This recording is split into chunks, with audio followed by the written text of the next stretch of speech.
자, 안녕하십니까? 응용수학 수업을 듣고 있는 우리 학생들, 중간고사 치기 전 마지막 수업이 되겠습니다.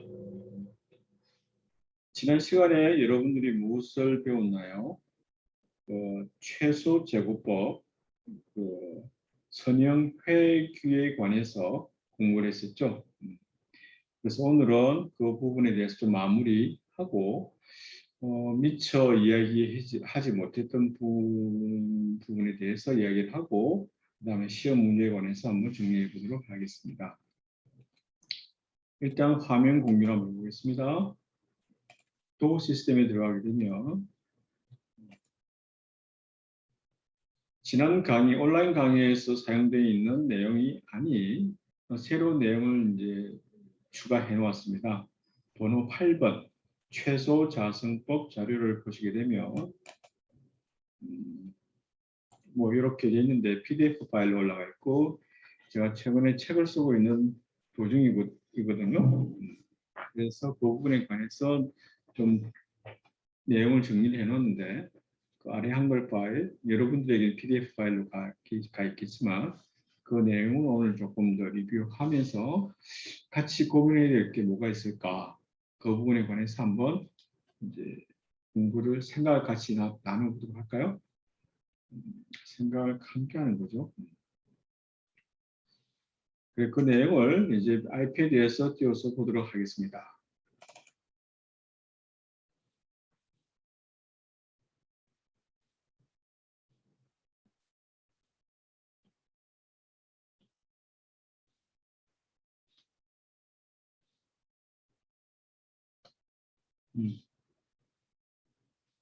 그러니까 보는 것처럼 최소 제곱회에 관한 거고요. 한번 쭉 읽어볼까요? 우리는 기하 분야의 간단한 문제 하나를 생각하면서 이 장을 시작해 보기도 한다. 2차원 평면에 이걸 빨갛게 할까? 2차원 평면에 두 개의 직선이 주어졌다. 여기 하나 주어졌을 때 직선이 주어졌으니까 직선의 방정식, 직선의 방정식 L1이라고 하는 것은 직선, L2라고 하는 직선이 주어졌다. 그럼 여기서 찾고자 하는 문제가 뭐냐면 교차점을 찾겠다. 자, 여기에 관한 수식이 행렬식으로 바꾸게 되면 어떤 형태로 되냐면 이와 같은 행렬로 바꿔 쓸 수 있지 않을까? 즉 다시 말하면 여기가 뭐가 빠졌구나. 여기 x가 빠져 있겠네요. 이렇게 그래서 이 식을 바꾸게 되면 이렇게 된다는 사실은 우리가 흔히 알고 있는 거였죠. 자, 그런데 여기서 중요한 게 뭐냐면 행렬 A의 디터미넌트가 0인지 아닌지에 따라서 역행렬이 존재하는지 안 하는지 판단이 난다 그랬었죠. 디터미넌트 값이 A의 디터미넌트 값이 0인 경우는 두 개의 직선이 어떤 형태다? 두 개의 직선이 나라는 경우가 되겠다라는 거고요. 이런 문제에 대해서 우리가 조금 더 생각을 확장해 보게 되면 어떤 문제로 우리가 생각해 볼 수 있냐? 이런 문제를 한번 생각해 볼까요? 아까는 직선이 하나, 두 개 있다 그러면 그럼 교차점이 반드시 여기에 뭐 평행하지 않으면 한 점이 존재하겠죠. 그런데 다른 직선이 이렇게 존재한다 그러면 여기에서도 교점했을 거고 여기에서도 교점했을 텐데 세 개의 직선이 동시에 만날 수 있는 경우가 극히 제한적이다. 다시 말하면 방정식의 개수가 더 많은 경우 찾고자 하는 미지수의 개수보다 방정식의 개수가 더 많은 경우는 어떻게 할 것인가 라는 그런 문제가 평상시에 자주 나타나기도 합니다. 그래서 이 내용을 한번 읽어볼까요? 호기심이 발동되어서 직선 하나를 추가해 보기로 했다. 세 개 직선의 교차점 또한 그 이상한 직선들이 만나는 점을 찾는 문제를 생각해 볼 수 있다. 세 개의 직선만 생각할 것이 아니라 네 개 5개에 대해서 한번 생각해 볼 수 있는 거죠. 자, 그림 3-2에서 보는 것 같이 세개 직선은 한 점을 동시에 통과하지는 않지만 쌍으로 1번 쌍과 2번 쌍이 교차점이 발생하고 2번 직선과 3번 직선이 교차점이 있고 1번 직선과 3번 직선이 어딘가에 교차점이 있겠죠. 각 쌍으로는 교차점이 존재한다. 그들은 서로 가깝다는 사실을 어느 정도 짐작할 수 있는데 왜냐하면 원래 문제 자체가 서로 만날 수 있는 가능성이 높은 어떤 직선을 가지고 생각할 거니까. 그래서 깨끗하게 지워버리면 요즘이죠. 찾고자 하는 점이 사실 세 개의 직선이 동시에 만날 수 있는 건 아니지만 여기 있는 파랗게 표현된 점 하나 직선상에 놓이지는 않지만 저 점이 그래도 L1 직선, L2 직선, L3 직선에 가까울 것이니까 가깝다면 그 점을 원래 세 직선의 교차점 문제이기는 하나 정확한 교차점은 존재하지 않아서 유사한 근사값으로 대체하는 것이 낫지 않을까? 그러면 방금 말했던 것처럼 여기 있는 점이 직선상에 놓여 있지 않지만 그것에 유사한 근사근으로 해답을 솔루션으로 리턴해 주는 것이 바람직하지 않을까 생각해 볼 수 있겠죠.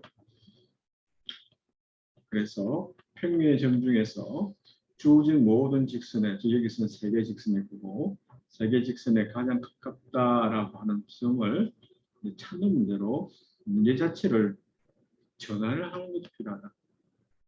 그래서 주어진 문제가 교차점을 찾는 문제이긴 하나 그 문제 자체를 아예 생각을 전환해서 발상을 바꿔서 그렇다면 존재하지 않는다면 뭔가를 리턴해 주긴 해줘야 될 거고 정확한 근은 없다 그러면 유사한 근이라도 대체해서 답을 줘야 되는 거 아닐까? 그래서 교차점 찾는 문제를 세개 직선에 가까운 점을 찾는 문제로 바꾸는 것도 경우에 따라서는 필요하다. 이렇게 어느 직선에 가장 가까운 점을 찾는 것, 가장 가깝다라고 하는 것은 무슨 말이냐면 거리의 값이 최소가 되는 것이죠.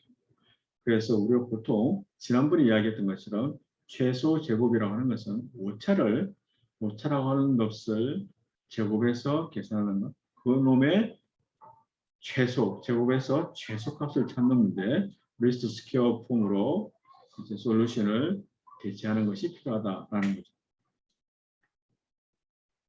자, 그 다음에 이제 우리가 생각할 수 있는 경우는 뭐냐면, 실생활 문제에서 컴퓨터 그래픽스를 여러분들 3학년 공부하게 될 텐데, 물론 학부 때 3학년에서 배우는 컴퓨터 그래픽스는 그렇게 시어리티컬하게 이론적으로 많이 깊이 있게 들어가지는 않아요.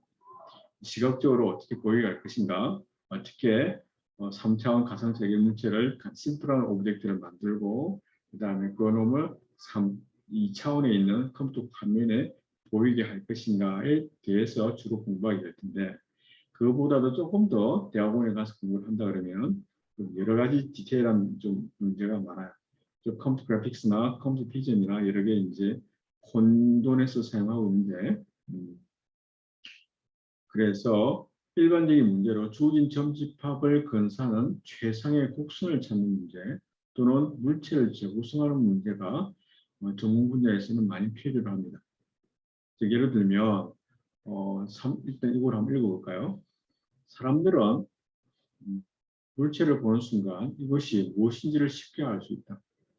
여러분들이 보고 있으면 저 뒤에 거울이 있고 그 다음에 뭐 차양이 있고 뭐죠? 브라인드가 있고 그 다음에 칠판이 있고 그런 게 있다는 사실을 짐작할 수 있겠죠.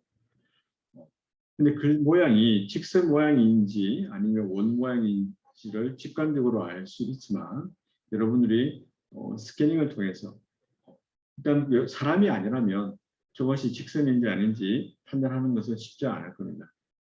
그러나 세분적인 측면에 살펴보게 되면 기하학적인 그 수치가 정확하게 얼마인지를 모른다. 다시 말하면 저기 뒤에 있는 거울에 저 세로로 되어 있는 부분이 수직으로 되어 있는지 약간 경사가 되어 있는지 그런 정확한 수치는 알 수 없는 거죠. 그러려면 레이즈를 쏘아가지고 팡팡팡팡 원하는 곳에서 스캐닝을 해야 되겠죠. 그래서 스캐닝을 하게 되면 그러므로 스캔을 통해 유한계의 점을 스캔하여 그 위치의 정보를 얻게 되는데 이 점들이 원래 문제에서 주기는 점집합이 될 것이고 그 다음에 찾고자 하는 것이 아까 직선이라고 그랬으니까 점들의 데이터가 나왔을 때 그 점들을 잘 대표하는 무엇을 찾는다? 직선을 찾는 문제 또는 경우에 따라서 2차 곡선이라든지 그것을 이제 우리 사용자는 저거는 직선이다 그러면 아웃풋을 직선으로 구워내라 라고 하는 문제를 여러분들이 듣겠었죠. 그렇게 하게 되면 주어진 이제 문제 그렇게 해서 직선을 식을 뽑아내던 2차 곡선식을 뽑아내게 되면 우리가 무엇을 해결했다고 말할 수 있냐면 물질을 재구성했다고 이야기를 합니다. 즉 그 식을 뽑아낸 것이죠. 그런데 이것을 여러분들이 보면 잘 이해가 안 되겠지만 이거 한번 볼까요? 왼쪽의 그림을 보게 되면 자, 이거는 뭐처럼 생겼습니까? 홀스죠, 말. 3D 스캐너를 통해서 팡팡팡팡 원하는 곳에 팡팡팡 레이저를 쏘아가지고 그 레이저가 쭉 그쪽 방향으로 날아가서 다시 리턴되는 시간을 사용하게 되면은 깊이 정보를 구해내게 되고 깊이 정보로부터 점 좌우 상하 좌표가 있고 그 다음에 깊이 정보가 있으니까 3차원상에 있는 점의 위치를 상대적인 점의 위치를 뽑아낼 수 있어요. 그 점들을 다 모아놓게 되면 이처럼 점집합들이 쭉 되는데 전체적인 모양이 말처럼 보인다라고 알 수는 있으나 그것을 그래픽스로 표현하려고 그러면 면체를 해줘야 되는 것이죠. 면체를 하려고 그러면 어떤 정보가 필요하냐면 어떤 점과 어떤 점이 이웃해 있는지 라는 정보를 찾아야 돼요. 그러면 그 점과 점으로부터 뭘 만드냐면 삼각형 메쉬를 면을 만들어주게 되거든요. 면을 만들어주게 되면 면에 의해서 면이 있으니까 광원을 빛을 쏘아서 반사되어서 나오는 형태를 곡면을 만들게 되면 이와 같은 이제 3차원 면 처리가 되어 있는 코스를 만들게 되는 겁니다. 일단 여러분들은 이와 같은 것을 하기에는 너무나 힘들고 이것을 하라 말아 아니고 그래서 제가 이야기하고자 하는 것은 우리가 지난 시간에 배웠던 것들이 실제로 그래픽스나 영상 처리나 가상인식 또는 게임이나 또는 영화 작업에서 실제로 많이 사용되고 있는 그런 문제가 되겠다라는 것이고요. 통계학 분야에서도 리스트 스퀘어 메소드는 즉 통계학에서는 선행획이라는 이름으로 사용하고 있는데 사회과학에 관계되는 어떤 것 여러 가지 공용 분야에서도 많이 사용되고 있음을 이제 여러분들은 나중에 차츰 알게 될 겁니다. 어쨌든 문제가 뭐냐면은 주어진 데이터가 있을 때 점들의 집합이 어떤 모양이냐 그 모양을 대표할 수 있는 식이 무엇인지 찾는 것이 최소 제곱해 구하는 방법인데 리스트 스퀘어 메소드인데 그럼을 나타내는 그 형태가 데이터 형태가 직선이다라고 하면 직선 최소 제곱법 제곱해 또는 제곱법이라고 이야기합니다. 자 여기에서 우리가 이제 이런 문제를 접했었죠. 점들이 이렇게 있을 때 이렇게 있을 때 찾고자 하는 직선이 있다 그러면 점들과 직선까지의 그 오차가 거리가 제일 짧은 거를 찾는 것이 이제 우리가 일반적으로 생각에 좋은 뭐가 될까? 좋다고 이야기하는 거죠. 그럼 좋다는 기준이 뭐냐면 에라가 제일 적은 거. 그럼 여기서 거리라고 하는 것은 거리라고 하는 것이 뭘까? 어떤 점이 있다. 점이 있으면 직선까지 거리는 수직거리가 일반적으로 거리가 돼요. 근데 우리 지난번에 이야기할 때는 수직거리가 아니라 볼티컬하게 y 값의 차이만 본 거죠. 그래서 이 책에서는 이 수직거리를 DA라고 표기하고 그 다음에 Y의 값의 거리를 DB라고 얘기를 여기서 하고 있습니다. 그래서 만약에 점들의 집합이 P라는 점들의 집합이 P1부터 Pn개까지 있다 그러면 전체 직선과 점들의 집합과의 거리를 수식으로 표현하게 되면 이렇게 표현이 가능하고 이 점집합을 P라고 표현했을 때 P랑 L이라고 하는 것은 보통 직선이니까 Y equal AX 플러스 B가 되겠죠. 그래서 여기 일반적으로 이런 식의 표현이 되겠다. 그래서 점에 n개가 있다 그러면 거리에 n개의 거리를 다 더하면 될 거고 그때 사용한 것이 여기 점이 P가 되고 PI, L과의 거리가 될 것이고 수직 거리를 재는 것이 DA 거리가 될 것이며 이렇게 되겠다는 거죠. 자, 이렇게 식을 보게 되면 여러분들이 봤을 때 분모 안에 일단 분모에 뭐가 들어가냐면 루트 A 제곱 플러스 1이 들어가 있고 A에 관한 분모에 루트 안에 2차가 들어가 있죠. 굉장히 복잡한 수식이에요. 이것 또한 절대치가 들어가 있기 때문에 복잡한 수식이죠. 그래서 이거보다는 어떤 게 더 의미가 있냐면 계산을 편하게 하기 위해서 이렇게 이제 Y축의 Y값만 비교를 하게 되고 플러스 마이너스 9가 생길 수 있기 때문에 무엇을 생각하겠다? 여기 나중에는 제곱을 사용해서 하겠다. 그래서 이름이 최소 제곱 해라는 거예요. 제곱이 들어가기 때문에 그놈을 최소화시킬 거예요. 자, 그래서 여기서 이야기하고자 하는 바는 주어진 직선에 대해서 거리를 DA라고 생각하는 것이 원칙적으로는 맞는 것이지만 계산을 편하기 위해서 DB, Y축의 거리로 생각하겠다. 자, 그렇다면 질문을 뭘 할 수 있냐면 DA가 즉 요놈의 거리가 작은데 요놈의 거리가 클 수 있을까? 사실 그런 경우는 거의 없다고 봐도 괜찮습니다. 그래서 DB가 작으면 DA도 상대적으로 적게 될 거고 따라서 비례해서 커지기 때문에 DB로 요 Y축의 값으로 관측을 해도 무방하다라고 정리해 볼 수 있겠습니다. 그렇다면 지난번에 나타난 수식을 하게 되면 이렇게 될 거고 이놈이 뭐가 되냐면 에라 함수였죠. E, A, B. 왜 여기서 독립변수가 A, B가 되느냐면 직선의 방정식을 AX 플러스 B라고 했는데 이때 모르는 것이 뭐라? 기울기 A, 모르는 것이 B. A 값, B 값이 모르는 수치. A, B가 결정되면 직선이 하나 정리될 거고 점들의 집합이 이렇게 해서 그러면 여러분들 보기 좀 이상하죠? 그럼 B 값을 어떻게 좀 맞추려고 그러면 어떻게 합니까? B 값을 위로 더 올려야 되니까 이런 형태가 될 거고 그래도 약간 기울기가 이상하다 그러면 무엇을 조절하면 될까?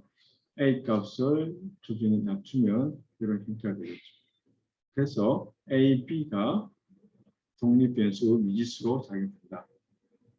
A, B에 따라서 뭐가 달라지겠다? 함수값이 달라지겠다. 따라서 A축, B축, A가 B가 어떤 A가 2고 B가 3이라 그러면 어떤 점에서 그때 대응되는 높이가 에라 함수가 되겠다. 그러면 A, B 값이 계속 바뀌게 될 거니까 그때마다 에라 값이 다 달라질 거고 이것을 전체적으로 바뀌게 되면 하나의 뭐가 되겠다? 공면 형태가 되겠다. 그런 함수 공면들 중에서 찾고자 하는 것이 뭐다?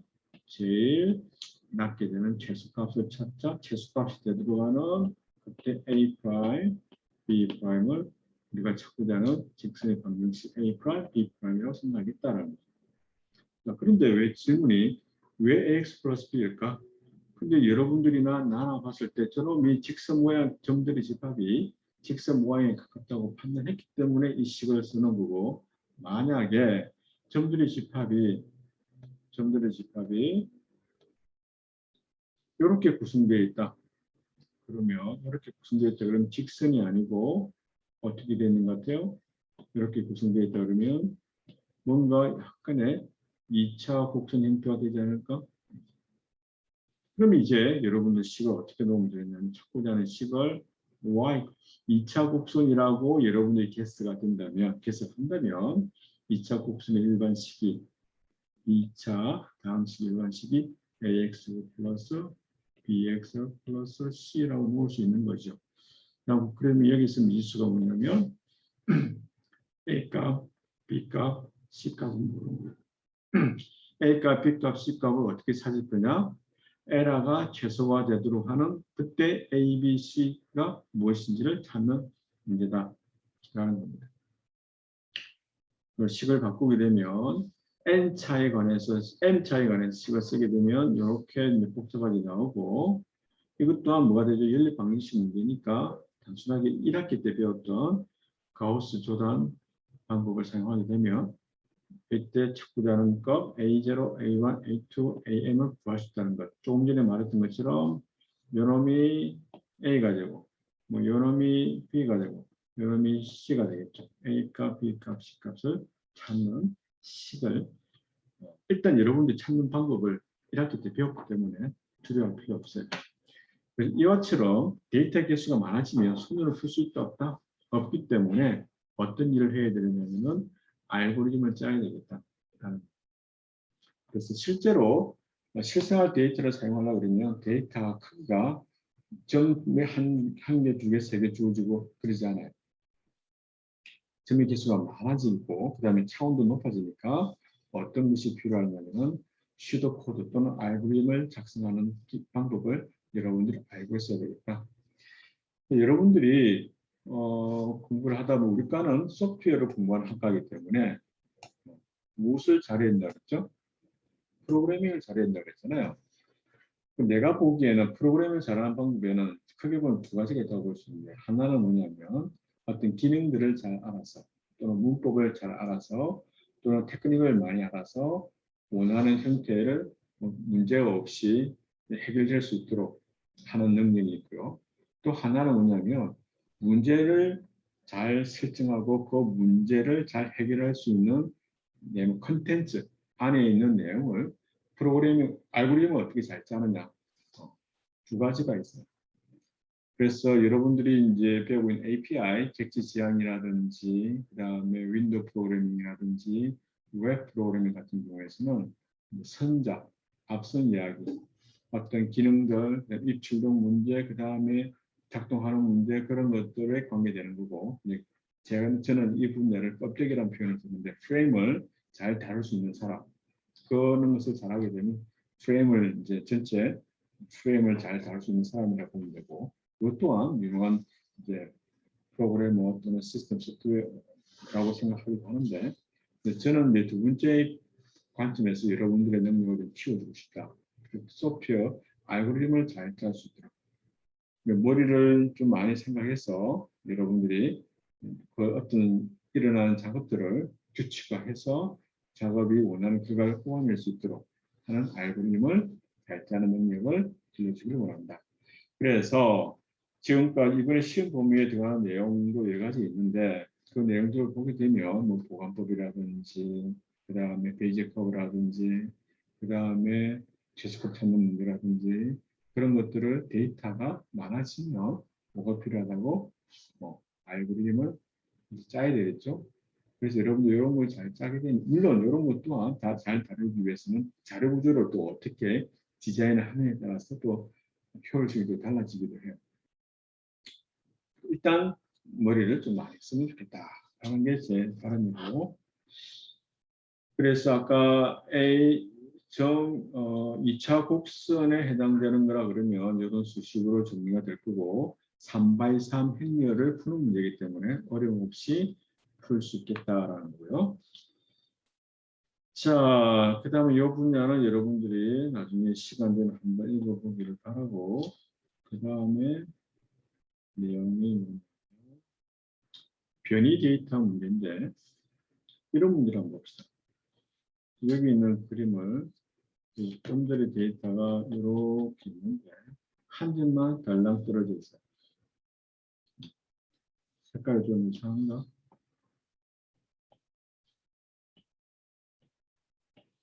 점들이 데이터가 이렇게 뭔가 전반적으로 직선 모양 같죠? 그런데 어떻게 뭐 노이즈가 발생했는지 이런 데이터가 여기 있다. 이런 데이터를 우리가 눈으로 딱 보면 요놈을 제거해야 되겠다고 생각이 되겠죠. 그래서 우리가 보는 순간 요놈을 아웃라이어 아웃라이어, 요즘에 인라이어, 아웃라이어 많이 하지 않나? 아웃라이어라고 생각할 수 있을 텐데, 근데 우리가 눈으로 봤을 때는 저게 삐져나왔으니까 저걸 제껴야 되겠다라고 생각할 수 있는데, 근데 내부적으로 컴퓨터가 계산할 때는 어떻게? 눈이 없으니까 확인 못할 거 아니에요. 그래서 일단 전체 데이터에 대해서 뭘 이제 적용할 거냐면 최소 제곱꼴을 적용해요. 최소 제곱꼴을 적용하게 되면 그때 나오는 직선의 식이 어떻게 되겠다? 이런 형태가 되겠다는 거예요. 근데 이런 형태는 우리가 이제 봤을 때 사실 원하는 건 아니었잖아요. 이런 형태가 원하지 않는다는 말은 뭐냐면 대부분의 점들이 이쪽에 포함되어 있는데 원하는 직선은 이렇게 되기를 원하잖아. 왜 이렇게 가운데로 위치하게 되느냐면 아웃라이어 때문에 생기는 문제거든요. 그래서 그 다음에 한 번만에 의해서 최소 제곱법을 적용하는 것이 아니라 이제 한 번 구한 다음에 이 직선으로부터 각 수직거리, 아까 DA 거리죠. DA 거리를 계산해서 여기서는 그냥 계산할 때 값이 얼마인지만 중요하니까 그 거리 개념을 소팅을 해요. 소팅을 해서 거리가 제일 큰 값이 아웃라이어가 될 가능성이 높으니까 그때 그 다음부터는 뭐 이놈을 제거시키겠다. 자, 그러면 그 다음 스텝에서는 데이터가 이거밖에 없고, 그리고 아까 직선보다는 이게 좀 더 요점들의 데이터에 더 가까운 형태로 될 거고, 그 다음 스텝에서 또 요놈도 없애버리고, 다시 말해서 요놈과 요놈 다 없애고 나면 원래 구하고자 하는 점의 데이터, 원래 점의 데이터에서 두 점을 빼고 난 데이터에 대해서 리스트 스퀘어 어프로치메이션 하게 되면 이런 형태의 우리가 처음에 생각했던 그런 어떤 직선을 보완할 수 있지 않을까라는 겁니다. 그래서 여러분들이 접하는 문제는 고등학교 때 배웠던 것처럼 1-1은 2, 2-3은 5 그런 문제보다는 응용수학이라고 하는 것은 실제 생활에서 필요로 한 문제들이고 그 놈을 다루다 보면 노이즈가 발생할 수밖에 없고 노이즈가 발생할 때는 어떻게 처리할 것인가에 관한 어떤 판단도 프로그래머들에게는 필요하다.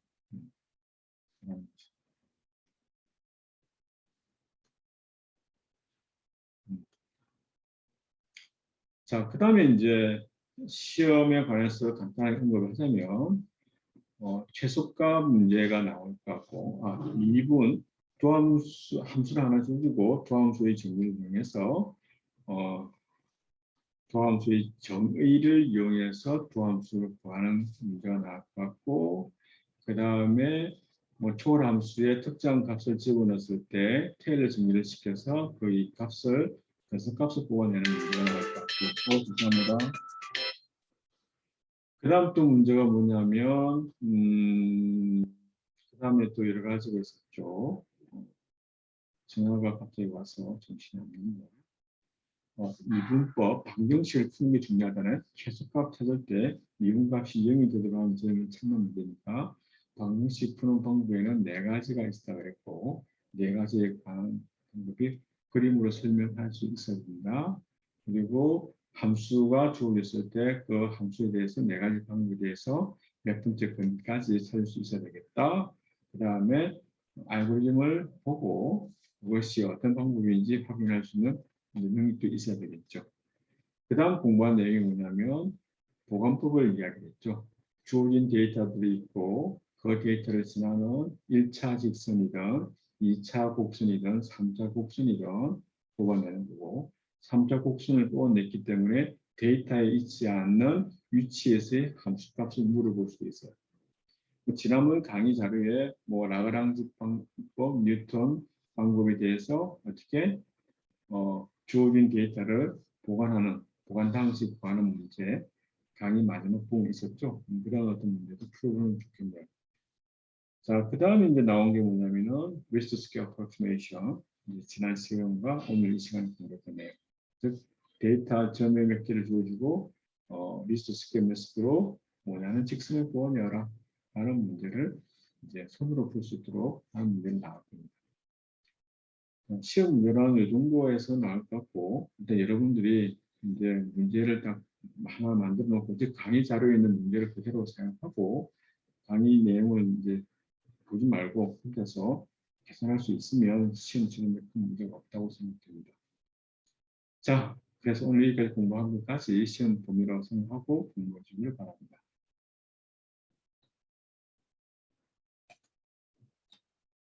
수고했습니다. 시험 잘 치기를 바랍니다.